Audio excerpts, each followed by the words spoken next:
Iqiniso elimsulwa. Kubo bonke abokufika ezweni lakithi eNingizimu Afrika. Sicela niqapele ukuthi anikaze nimenywe yithi izakhamuzi zomdabu. Kodwa namenywe ama-Askaris eCODESA, amaphixiphixi izikhulu, zezombusazwe, nosopolitiki kanye nobandlululo losomabhizinisi abamhlophe.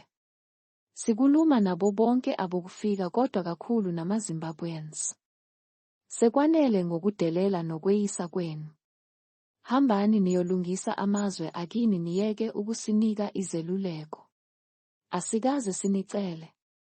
Futhi asizifuni. Siyazi ukuthi uhulumeni wethu wakhiwe ngama-Askari amaphixiphixi. Labo ababevikelwe ngamazwe eSADC esebenzisana ne-apartheid ukungena i-ANC.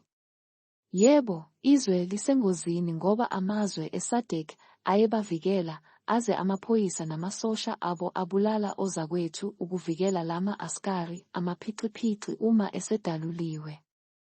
Kodwa manje Godukani.